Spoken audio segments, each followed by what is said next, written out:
Yo, what's poppin' YouTube? It's your host with the most, your brother, the MOPOWERZ, where knowledge is power, with some sad news on this FRIDAY. Because Jim Brown, legendary NFL running back, is dead at age 87. Jim Brown, one of the greatest running backs in the history of National Football League, who quit the game at the height of his career to act in Hollywood movies and add his voice to the civil rights movement, has died. Brown died on Thursday night, according to his wife Monique Brown. To the world, he was an activist, actor, and football star. To our family, he was a loving and wonderful husband, father, and grandfather. As an explosive fullback for the Cleveland Browns, Brown combined power, speed, intensity, and size.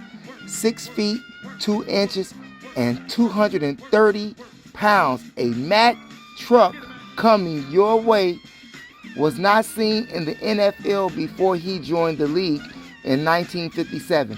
He announced his retirement in July 1966 while London filming his second movie, The Dirty Dozen. He was a prominent figure in the Black Pride movement of the 1960s and a friend of Malcolm X and Louis Farrakhan, as well as Huey Newton, co-founder of the militant Black Panthers group. Brown was dogged by allegations of violence against women over the decades, though never convicted. Brown admitted in his 1989 memoir to slapping women. "In a perfect world, I don't think any man should slap anyone," Brown wrote. "I start fights, but sometimes I don't walk away from them." In addition, Brown had led the NFL rushing in 8 of his 9 seasons and was voted the league's most valuable player 4 times. He held 20 league records when he retired at the age of 30, including most rushing yards and most rushing touchdowns. In 1999, the Sporting News put him atop its list of the 100 greatest players of the 20th century. Brown summed up his style by saying, "Make sure when anyone tackles you, he remembers how much it hurts." "I didn't retire because I was broken down and slow," Brown told Sports Illustrated in 2015. "I retired because it was time to retire and do other things." The NFL Commissioner Roger Goodell said in a statement on Friday that Brown was one of the most dominant players to ever step on any athletic field and also a cultural figure who helped promote change. During his 9-year NFL career, which coincided with the civil rights movement here at home, he became a forerunner and role model for athletes being involved in social initiatives outside their sports, Goodell said. "He was certainly the greatest to ever put on a Browns uniform and arguably one of the greatest players in NFL history," Browns owner Jimmy and D. Haslam said in a statement. In 1967, Brown joined other activist athletes such as basketball Bill Russell and Lou Alcindor, who later changed his name to Kareem Abdul-Jabbar in supporting Muhammad Ali's refusal to be drafted into the U.S. military. Brown also sought to empower the black community by starting the Negro Industrial Economic Union in the 1960s to help African Americans in the business world, and in the 1980s founded I Can, a program to help ex-convicts and former gang members by focusing on job skills and nonviolence.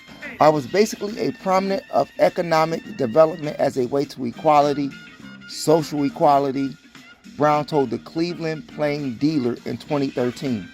Brown was one of the first U.S. athletes to parlay his on-field accomplishments into another full-time career, which included more than 40 movies and television shows.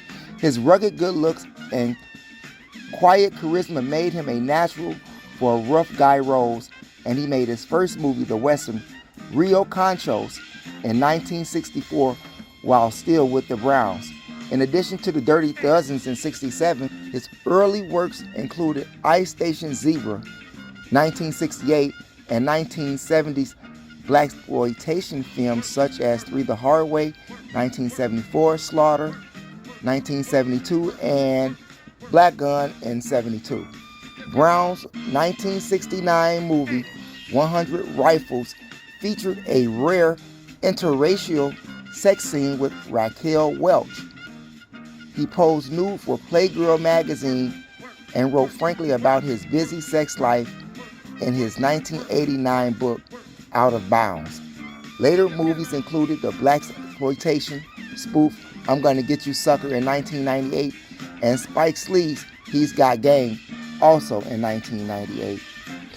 James Nathaniel Brown was born on St. Simon's Island, Georgia on February 17, 1936. So that we don't get confused, before you had a Walter Payton, you had a Jim Brown. Before you had a Tony Dorsett, you had Jim Brown. Before Jim Brown. Before you had Bo Jackson, you had Jim Brown. Before you had Tiki Barber and Herschel Walker, you had Jim Brown. James Nathaniel Brown. So y'all put that in your Rolodex, okay? Leave your comments in the comment section on how Jim Brown changed your life, on what influences or what role or what you've learned about Jim Brown since you've been watching this video.